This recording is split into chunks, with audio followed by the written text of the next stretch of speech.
오늘 말씀의 제목은 내 원수도 사랑하라입니다. 이 시간 말씀 제목은 내 원수도 사랑하라입니다.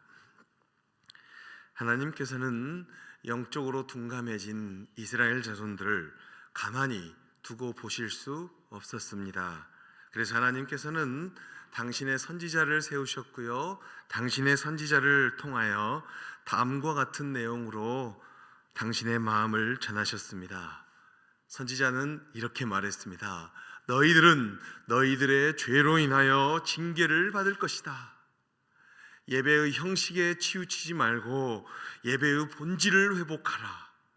오직 정의를 물같이, 공의를 마르지 않는 강같이 흐르게 하라 라고 하나님의 마음을 담은 선지자는 이런 하나님의 말씀을 이스라엘 백성들에게 선포하였습니다. 이러한 선지자의 외침은 분명히 하나님의 말씀이었습니다. 그러나 이스라엘 백성들은 이러한 선지자의 애절한 외침을 경홀히 여기며 듣지 않았습니다. 그 결과 이스라엘은 어떻게 되었을까요? 우리가 알다시피 얼마 있지 않아 하나님의 심판의 도구인 아수르에 의하여 멸망하였습니다. 아수르에 의하여 BC 722년경에 멸망하였다는 것입니다. 이러한 역사적 정황 가운데 하나님께서는 한 선지자를 부르셔서 그에게 하나님의 음성을 대언하도록 하셨습니다. 그의 이름은 바로 아미떼의 아들 요나였습니다. 우리 자막에 나온 글씨 한번 읽어볼까요? 아미떼의 아들 요나. 오늘 말씀의 주인공 아미떼의 아들 요나였습니다. 이 요나를 거꾸로 하면 나요입니다. 요나를 거꾸로 하면 나요입니다. 요나였습니다. 바로 이 여호와 하나님의 말씀이 요나에게 임하였습니다. 요나서 1장 2절 말씀 우리 한 목소리로 읽어보겠습니다. 읽겠습니다. 너는 일어나 저 큰 성읍 니느웨로 가서 그것을 향하여 외치라. 그 악독이 내 앞에 상달되었음이니라 하시니라. 아멘. 바로 하나님의 말씀이 요나에게 임하였습니다. 너는 일어나 저 큰 성읍 니느웨로 가서 그것을 향하여 외치라. 그 악독이 내 앞에 상달되었음이니라 라는 말씀을 외쳐야 했습니다. 이렇게 요나는 하나님의 입술의 역할을 감당할 선지자로 부르심을 받았습니다. 여기서 아주 흥미로운 사실은 하나님께서 선지자 요나에게 맡기신 사역지는 하필 아수르의 수도 니느웨였다는 것입니다. 북이스라엘을 멸망시킨 아수르였습니다. 이렇게 요나는 하나님께 하나님 저 아수르를 망하게 해주십시오 라고 기도해도 시원찮을 원수의 제국에서 하나님의 음성을 전하게 되었다는 것입니다. 요나는 하나님께서 이 일을 맡기셨어요. 아수르의 수도 니느웨에 가서 그들의 죄악이 관영하고 하나님의 심판이 있을 것이라는 그러한 내용을 전해야 했는데 요나는 이러한 내용이 너무 싫었어요. 왜냐? 요나의 입장에 있어서 자신의 원수 아수르가 망하게 되기를 바랬기 때문입니다. 요나는 하나님께서 이 일을 맡기셨음에도 도무지 순종할 수 없었습니다. 아니, 요나는 하나님의 말씀을 불순종했습니다. 그래서 그는 혹시라도 자신이 하나님의 말씀을 전하게 될 때 하나님께서 강력하게 역사하실까봐 무서워서 그곳에서 역사하실 여호와 하나님의 얼굴을 피하고자, 하나님의 얼굴을 보지 않고자 니느웨로 향하지 않고 저 먼 반대편인 스페인 쪽에 있는 다시스로 도망쳤습니다. 그래서 그는 요빠에서 니느웨, 사진 나오면 요빠에서 니느웨면 바로 위에요. 바로 위인데 여러분이 보시기에 이 바로 위에 있는 살짝만 가면 니누에가 나오는데 그 니누에로 가지 않고 지중해를 건너서 저 먼 다시스로 향하는 배를 탔다는 것입니다. 하나님이 니누에로 가라고 하시면 니누에로 가면 되는데, 하나님, 나는 다른 것은 몰라도 니누에 사람들이 잘 되는 것은 못 보겠습니다. 죽어도 못 보내겠습니다. 죽어도 못 가겠습니다. 그래서 다시스로 향하는 배를 탔습니다. 그러나 하나님께서는 당신의 강력한 능력으로 이러한 요나의 의지를 꺾으셨습니다. 하나님께서는 그가 항해하는 바다 위에 지중해에 강력한 바람을 내리셨습니다. 이 지중해에 사도 바울 시대에 유명했던 그 유라굴로 같은 광풍이라고 할까요? 이 배를 타고 가는데 광풍이 일어나고 이 정상적으로 이 다시스로 향하는 배가 예측과는 달리 강한 바람 앞에 저항할 수가 없는 상황이 되었습니다. 강한 바람이 불자 배에 탄 사람들은 야, 이거 어떻게 해야 되노 하면서 자신들의 방법을 동원해서 선장님 어떻게 해야 될까요? 길을 올려보라, 다른 거를 해보라, 배가 너무 무거워서 그렇다, 응력을 줄이기 위해서 여기 배에 있는 것들을 한번 버려보자 라고 하면서 자기 삶의 방법을 동원해서, 경험을 동원해서 이 하나님께서 주관하시는 바람을 대항해 보려고 하였습니다. 하지만 그들의 수고는 헛되었습니다. 왜냐하면 이 일은 요나로 인하여 하나님께서 주관하시는 일이었기 때문입니다. 이런 이유도 모른 채 강한 바람을 맞이하는 배에 탄 이들 역시 자신들의 경험과 방법을 총동원하여 이 문제를 해결하고자 했습니다. 그러나 도무지 문제 해결의 실마리는 보이지 않았습니다. 이 문제가 극단으로 가면 사람들은 해결이 결국은 종교적으로 갈 수밖에 없습니다.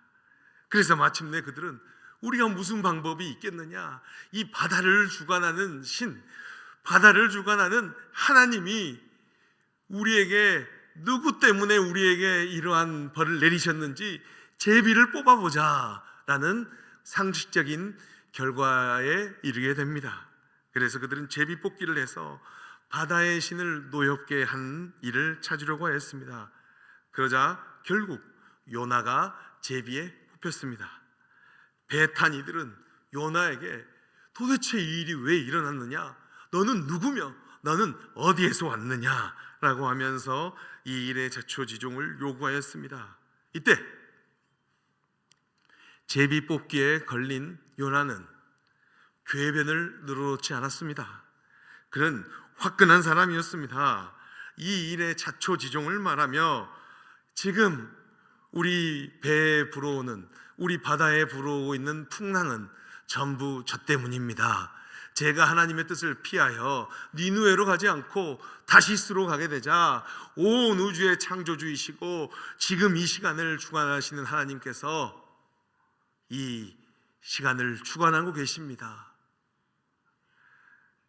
그러면서 이 일의 자초지종을 말하면서, 그래서 바다에 그러자 사람들이 이 말을 듣고 그러면 우리가 어떻게 해야 되겠느냐라고 배에 탄 사람들이 묻자 이 바다의 풍랑에 대하여 요나는 자신이 책임져야 함을 말합니다. 요나서 1장 12절에 이 내용이 나와 있는데요, 우리 요나서 1장 12절 말씀 우리 한 목소리로 읽어볼까요? 읽겠습니다. 그가 대답하되 나를 들어 바다에 던지라. 그리하면 바다가 너희를 위하여 잔잔하리라. 너희가 이 폭풍을 만난 것이 나 때문인 줄을 내가 아노라 하니라. 아멘. 멋있어요. 이 폭풍이 나 때문이다. 나를 들어 바다에 던지라 라고 말했어요. 아마 배에 탄 사람들은 요나의 화끈함에 반했을 것만 같습니다. 야, 저런 멋있는 사람을 바로 바다에 던져서는 좀 그렇다, 건져보자, 야 배에 있는 거 더 버려보자 라고 했는데 감동은 순간일 뿐 바다가 더 흉흉해지자 그들은 아이고 우리가 살아야지 미안합니다 라고 하면서 요나를 들어서 바다에 붕덩 던졌습니다. 요나의 그렇습니다. 그러자 신기하게도 바다는 잠잠해졌습니다. 그렇습니다. 흉포해진 바다는 바로 요나로 인한 것이었습니다. 요나의 이름이 보여주는 바, 요나를 거꾸로 하면 무엇이라고 했죠? 나요. 이거 어디서 하면 안 됩니다. 이거 아주 모르는 사람 취급받아요. 요나의 이름이 보여주는 바와 같이 그는 공동체에서 발생한 문제의 책임을 자신에게로 돌리는 태도를 취하였습니다. 멋있어요. 이러한 모습은 동서고금을 막론하고 리더의 자세인 것입니다. 어찌 하나님께서는 이러한 요나를 가만히 지켜보실 수 있었겠습니까? 당연히 요나를 위해 예비하신 큰 물고기, 요나서 1장 17절에 나오는 큰 물고기를 사용하셨습니다. 요나서 1장 17절 말씀 읽어볼까요? 읽겠습니다.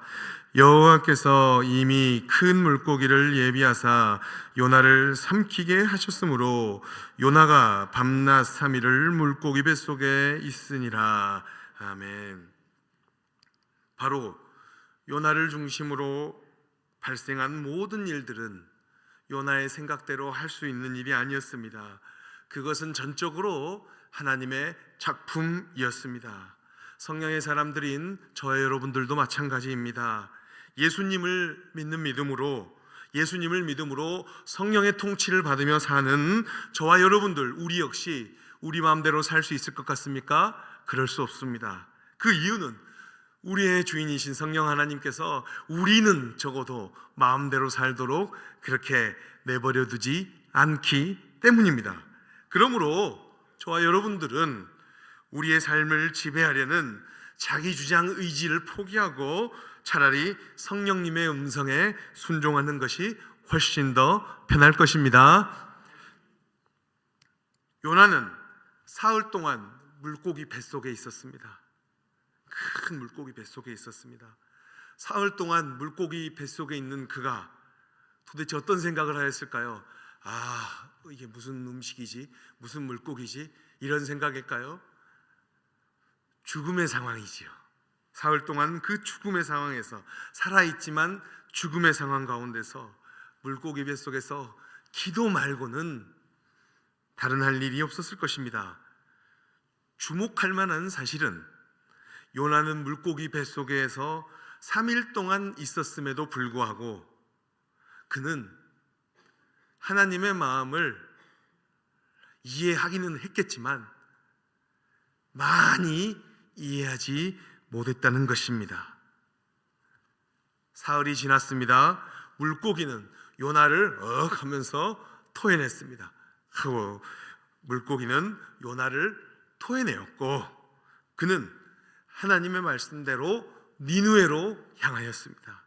원래 니느웨는 요나가 사흘 동안 3일 동안 걸어야 그 주위를 다 도울 수 있는 큰 성이었습니다. 그러나 하나님께서 바다를 주관하시고 바다에 던진 자기를 큰 물고기를 통해서 물고기가 뱉어내어서 니느웨 앞으로 떨구어 주었음에도 불구하고 하나님 아수르의 수도 니느웨에서는 하나님의 음성을 전하기 싫었던 것 같습니다. 그래서 사흘 동안이 아니고 하루 만에 대충 천천히 목소리도 작게 40일 후에 니느웨가 무너질 것이야. 너희들의 죄가 하나님께 다다라서 40일 후면 너희 니느웨 성은 무너질 것이야 라고 아주 침착하게 그들에게 하나님의 마음을 전했습니다. 그런데 문제가 생겼어요. 그곳에서 기적이 일어났습니다. 실상 요나는 하나님의 음성을 전하면서도 니느웨 백성들이 그냥 자기 방식대로 살기를 원했었는데 이러한 요나의 기대와는 달리 이 경고의 메시지를 들은 모든 니느웨 사람들 모두 요나를 통한 하나님의 말씀을 듣고 회개하였습니다. 전 방백들이 야, 이거 안 되겠다, 우리가 이렇게 살면 하나님께 징계를 받겠다라고 하면서 금식을 선포하였습니다. 니느웨 사람들 모두 지위 고하를 막론하고 금식하며 회개하였습니다. 그들은 심지어 자신들의 동물에 이르기까지 소나 양과 오리, 닭, 말, 개, 말, 닭, 개, 그런 건 성경에 없습니다. 어쨌든 소와 말, 소와 양들에게 금식을 시키면서 이유도 모르는 동물들은 이제 금식을 하면서 니느웨 사람들의 회개에 동참하였습니다. 이에 니느웨 사람들의 회개를 보신 하나님께서는 당신의 뜻을 돌이키사 그들을 용서하셨습니다. 그들에게 재앙을 내리지 않았다는 것이지요. 물론 그 회개와 용서는 한시적이었음에도 말입니다. 요나는 자신이 약하게 전했는데, 하루 만에 대충 전했는데, 이러한 대충 전하는 역사가 그들이 이 니느웨 사람들이 하나님의 용서를 받게 되자 이러한 상황을 주관하신 하나님의 행동에 짜증이 났습니다. 짜증이 났어요. 화가 났어요. 불평이 났어요. 우리 북이스라엘을 멸망시켰던 아수르가 용서를 받게 되자, 우리의 원수가 용서를 받게 되자 하나님께 짜증이 났어요. 그래서 그는 자신이 경험하고 있는 일련의 상황에 대하여 하나님께 간접적으로 불평합니다. 이러한 요나의 불평이 요나서 4장 3절에 기록되어 있습니다. 3절 말씀 우리 한 목소리를 읽어볼까요? 읽겠습니다. 여호와여, 원하건대 이제 내 생명을 거두어가소서. 사는 것보다 죽는 것이 내게 나음이니이다 하니. 요나가 말합니다. 하나님, 죽여주시옵소서. 저를 죽여주시옵소서라고 말합니다. 그래도 이 정도면 요나는 하나님께 세련되게 자신의 유감을 표현한 것 같습니다. 요나가 그래도 이 정도면 모태 신앙급이에요. 하나님께 불평을 해도 이렇게 멋있게, 하나님 제 생명을 거둬 주십시오. 하나님 어떻게 저런 사람을 죽이지 않습니까? 하나님 나빠요. 하나님 정의롭지 못해요. 이렇게 하지 않아요. 교회 오래 다닌 사람들은 하나님 저를 죽여주십시오 라고 기도하는 것입니다. 그래도 이 정도면 요나는 하나님께 세련되게 유감을 표현한 것 같습니다. 요나는 니느웨가 회개하고 용서받자 무엇인가 알 수 없는 이유로 분노에 휩싸였기 때문입니다. 그래서 그는 하나님이 용서하시는 것에 대해서 화가 안 풀려요. 이거는 아니에요. 아무리 하나님이 주가 역사의 주관자이시만 이것은 아니에요. 도저히 안 되겠어요. 그래서 니느웨 성읍 동쪽에 초막을 지었습니다. 초막을 짓고 그곳에서 니느웨를 바라보고 있습니다. 요나는 니느웨에 거하는 자들이 다시 자신의 삶의 스타일로 돌아가 우상 숭배를 하고 하나님께 패역한 일을 하기를 바랬습니다. 그래서 하나님의 징계를 받기를 바라고 있었다는 것이지요. 이러한 요나의 모습을 지켜보시는 하나님께서는 과연 어떠한 마음이 드셨을까요? 하나님께서는 이러한 요나의 분노가 옳지 못함을 말씀하시려고 박넝쿨, 벌레, 그리고 동풍을 이용하십니다. 하나님께서는 이제 요나가 니느웨 동편에서 이렇게 바라보고 있을 때, 초막을 지으면서 니느웨를 바라보고 있을 때 이 박넝쿨이 자라게 하십니다. 그래서 뜨거운 햇빛을 박넝쿨을 통해서 맞게 해 주십니다. 그는 박넝쿨이 자신을 위해 비추고 뜨거운 햇빛을 막아주자 조그마한 기쁨을 누렸습니다. 그런데 이러한 그에게 하나님께서는 벌레를 통하여 박넝쿨을 다 갉아먹게 하십니다. 그리고 동풍으로 뜨거운 바람을 요나에게 허락하셨습니다. 이에 요나는 자연 법칙을 주관하시는 하나님께 다음과 같이 간구합니다. 하나님, 이놈의 박넝쿨을 갉아먹는 벌레 때문에, 동풍 때문에 이제는 짜증나 죽겠습니다. 니느웨를 멸망시키든지 차라리 저를 죽여주십시오. 사는 것보다 죽는 것이 제게 좋습니다. 하나님께 겸손한 척하며 말장난했던 요나는 기껏해야 자그마한 박넝쿨 때문에 하나님께 불평이 가득 차 자신의 감정을 솔직히 표현합니다.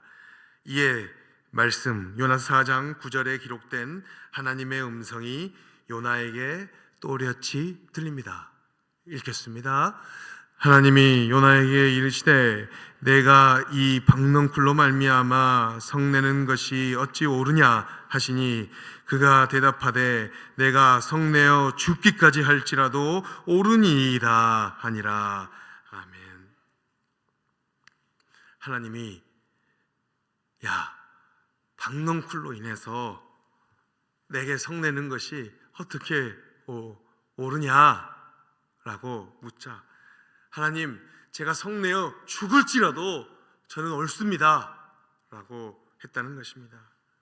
요나는 자신의 입장에서 니느웨를 용서하신 하나님, 니느웨를 용서하시는 그 사랑 많은 하나님이 자신의 그 박넝쿨을 지켜주시지 않고 그 벌레를 지켜주지 않는 그 하나님, 이 하나님에 대하여 서운함이 극에 달한 것 같습니다. 하지만 우리가 알다시피 구약 성경에 등장하셨던 하나님은 끊임없이 자기를 양보하시는 하나님, 용서하시는 하나님, 친절한 하나님 아니셨습니까? 하나님께서는 이처럼 자기 주장 의지 충만, 오해 충만, 분노 충만한 요나에게 진노하지 않으셨어요. 아니, 친절하게 하나님 당신의 마음을 설명하셨습니다. 10절 11절에 이 내용이 나와 있는데요, 10절 11절 읽겠습니다. 여호와께서 이르시되 내가 수고도 아니하였고 재배도 아니하였고 하룻밤에 났다가 하룻밤에 말라버린 이 박넝쿨을 아꼈거든. 하물며 이 큰 성읍 니느웨에는 좌우를 분별하지 못하는 자가 12만여 명이요 가축도 많이 있나니 내가 어찌 아끼지 아니하겠느냐 하시니라. 아멘.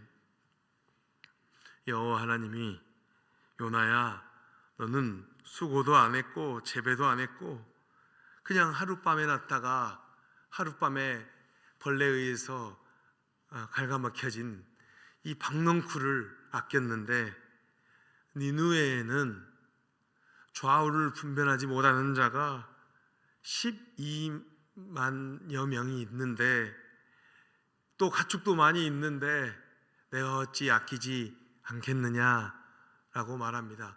좌우를 분별하지 못하는 자가, 옳고 그름을 분별하지 못하는 자가 12만여 명이에요. 좌우를 분별하지 못한다고 했을 때 제가 오른쪽 왼쪽을 잘 구별을 못해요. 그래서 저를 말하는 걸 수도 있어요. 그런데 내가 어찌 아끼지 않겠느냐라고 말합니다. 하나님께서는 요나에게 한 인간, 한 가정, 한 민족이 가질 수 있는 관점과 하나님의 관점이 전혀 다를 수 있음을 우화적으로 말씀하십니다. 하나님의 선지자 요나의 관점에 있어서는 자신의 가족, 자신의 민족의 원수가 멸망하는 것이, 다 쓸어버리고 죽어버리는 것이 정의일 수 있겠으나 하나님의 관점에 있어서는 이방 민족도 구원을 받는 것이 정의라는 것입니다. 바로 하나님의 뜻이 정의라는 것입니다. 아니, 하나님 그 자체가 정의입니다.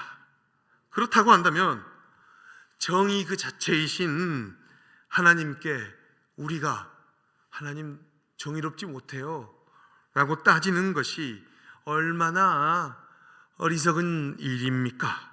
그래서 성령의 사람 바울 역시 피조물로부터 판단받을 수도 없고 판단받아서도 안 되는 창조주 하나님의 주권, 창조주 하나님의 정의에 대하여 다음 말씀 로마서 9장 20절에 분명히 밝히고 있습니다. 로마서 9장 20절 우리 한 목소리를 읽어볼까요? 읽겠어요. 이 사람아, 내가 누구이기에 감히 하나님께 반문하느냐? 지음을 받은 물건이 지은 자에게 어찌 나를 이같이 만들었느냐 말하겠느냐. 아멘. 하나님 그 자체가 정의이십니다. 그렇습니다. 작금의 우리 사회의 언어의 코드는 정의입니다. 지금 우리 사회의 코드 언어가 무엇이냐라고 하면 정치, 경제, 사회 모든 분야에서 전 세계적으로 정의입니다. 최근에 이 정의라는 이 단어가 이 시대의 코드 언어가 되었다는 것은 누구도 부인할 수 없는 사실입니다. 정의가 이 시대 우리 사회의 화두가 되었다는 것은 그만큼 우리 주위에 정의가 보이지 않는다는 것입니다. 또 존재하지 않는다는 것을 방증하고 있습니다.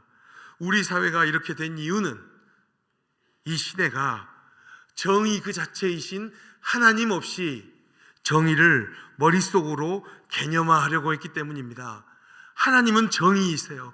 그런데 인간이 정의를 개념화할 때 하나님을 빼놓고 정의를 이야기하니까 정의가 굉장히 피상적이고 상대적이고 가변적이고 누가 정의를 말하면 저 사람 정의롭다 생각됩니까? 안 그래요. 판사가 땅땅 정의복을 입고 법복을 입어도 반말치지 마 이렇게 말합니다. 이게 바로 우리 시대의 모습입니다. 쉽게 말하면 정의 그 자체이신 하나님 없이 인간의 머리로만 정의를 개념화했기 때문입니다. 이 시대는 오직 정의에 대한 담론, 그 담론에 대한 확대 및 재생산, 그리고 그 담론에 대한 평가만 있을 뿐입니다. 그리고 끊임없이 정의를 말해오고 외쳐왔지만 정의롭지 못한 궤변론자들로 인하여서 요즘 정의라는 개념은 요즘 사람들, 특히 젊은 사람들에게는 환멸의 단어가 되어버리고 우스꽝스러운 단어가 되어버렸어요. 정의를 막 외치는데 별로 정의롭지 않으면 그 단어가 힘이 없어요. 그냥 젊은 사람들이 보기에는 이게 이렇게 자기들이 정의라고 주장하는 거구나 이렇게밖에 되지 않아요. 더 비극적인 사실은 교회도 마찬가지라는 것입니다. 심지어 보편교회의 선포 가운데서도 정의 그 자체이신 하나님이 보이지 않고 정직하게 하나님의 말씀이 선포되지 않습니다. 하나님에 대한 담론, 제잘거림만 있다는 것입니다. 하나님의 사랑에 계신 예수 그리스도의 십자가는 보이지 않고 부활의 능력의 표면에 대한 이야기만 존재하고 있다는 것입니다. 우리는 이러한 시대에 함몰되어서는 안 됩니다. 우리는 하나님의 마음을 알아야 됩니다. 정의 그 자체이신 하나님의 말씀을 들어야 합니다. 오늘 말씀에 나온 요나의 모습을 이제 우리의 삶 가운데 적용해 봅시다. 혹시 우리 역시 요나와 같이 정의로운 척하며 우리의 원수가 멸망하게 되는 것을 우리의 기도 제목으로 삼지는 않았습니까? 이러한 기도가 응답이 되지 않거나 오히려 우리의 원수가 잘 되면 우리 생각에 정의롭지 못한 하나님을 원망하지는 않았습니까? 이러한 우리의 생각과는 달리 예수님께서는 이 시간 우리에게 분명히 우리의 일은 다른 게 아니고 원수도 사랑하는 것이라고 분명히 누가복음 6장 35절에 말씀하셨습니다. 누가복음 6장 35절 우리 한 목소리를 읽어볼까요? 읽겠습니다. 오직 너희는 원수를 사랑하고 선대하며 아무것도 바라지 말고 꾸어주라. 그리하면 너희 상이 클 것이요 또 지극히 높으신 이의 아들이 되리니 그는 은혜를 모르는 자와 악한 자에게도 인자하시니라. 아멘. 우리 노란 글씨만 읽어볼까요? 다시 한번 화면 앞으로 돌아가 주시고 노란 글씨만 크게 읽어요. 읽겠습니다. 원수를 사랑하고 선대하며. 아멘. 원수를 사랑하고 선대하며 하니까 서로 배우자끼리 서로 손을 잡고 말씀을 바로 즉각적으로 반응하는 것도 좋고, 부모님과 자녀들이 바로 손잡고 화해해야 되는 것, 또 사랑이 넘쳐야 되는, 이론적으로 정의라는 측면에서 넘쳐야 될 교인들이 먼저 손을 잡고 해야 되는 것이 우리의 일이라고 생각되고요. 이것은 예수님이 우리에게 말씀하신 것입니다. 원수를 사랑하고 선대하여 예수님의 말씀을 이루시고 또 그 예수님의 말씀을 이루셔서 우리의 삶 가운데 예수님이 주시는 축복이 넘치기를 주님의 이름으로 부탁하고 축원합니다. 오늘 말씀 네 가지로 제가 오늘 말씀을 통하여 저가 그렇게 깨달았다는 건데요. 오늘 말씀을 통하여 깨달은 점 제가 한번 나누면, 우리 자막 1번 한번 읽어요. 읽겠어요. 하나님의 사람은 자신의 의지대로 살 수 없다. 요나가 자기의 의지대로 살았습니까? 그렇지 않아요. 또 요나와 마찬가지로 저와 여러분들 우리의 의지대로 살 수 없습니다. 우리의 의지대로 살 수 없고 성령님께서 주장하시는 대로 살아야 되기 때문에 이왕 성령님의 사람이 된 것, 성령님께 순종하여 자연스럽게 내 삶이 하나님의 사역의 현장이 될 수 있기를 주님의 이름으로 부탁합니다. 두 번째, 우리 이게 자막 계속 띄워주시면 좋겠어요. 읽어요. 하나님의 경고의 음성에 귀를 기울여야 한다. 하나님이 사랑하고 하나님이 칭찬하고 하나님이 복 주시는 것, 이거를 붙잡아도 좋아요. 왜냐하면 우리가 너무 어렵게 신앙생활했기 때문이에요. 하지만 하나님의 경고의 음성에도 우리가 귀를 기울여야 합니다. 세 번째 나오는데요. 읽어요. 하나님의 관점은 사람의 관점과 다르다. 요나가 보기에는 니느웨, 아수르의 수도 니느웨 사람들은 다 죽어야 될 사람이에요. 10여만 명이고 수만의 동물들, 가축들까지 싹 그냥 하나님이 던지시는 그 불에 다 죽어도 시원찮아요. 그런데 하나님이 보시기에는, 야 요나야, 너는 박넝쿨을 아끼는데 여기는 10여만 명, 좌우를 분별하지 못하는 자가 10여만 명이나 있지 않느냐라는 우리의 생각과 하나님의 생각의 다름에 대해서 생각해 보기를 바랍니다. 마지막입니다. 네 번째 읽어요. 내 원수도 사랑하라. 내 원수도 사랑하라 라는 이러한 예수님의 말씀. 신앙생활의 어려움은 바로 마지막 내용이에요. 내 친구, 나를 사랑하는 사람 사랑하는 것은 쉬워요. 그러나 원수와 같은 내 배우자, 원수와 같은 내 자녀, 내 부모 사랑이 됩니까? 아이고 목사님 폐륜 저도 안 그런다는 게 제 문제가 아니라 우리 모두 다 해당하는 것. 내 원수 사랑하기가 힘들어요. 이게 바로 신앙생활의 과제이자 동시에 역설이고 어려움입니다. 하지만 분명한 것은 예수님이 우리에게 말씀하셨습니다. 내 원수도 사랑하고 선대하라. 이것을 이루셔서 이 땅에서부터 주님께서 내리신 축복을 누리시기를 주님의 이름으로 부탁하고 축원합니다. 우리 이 시간 다 같이 기도하겠습니다. 오늘 말씀을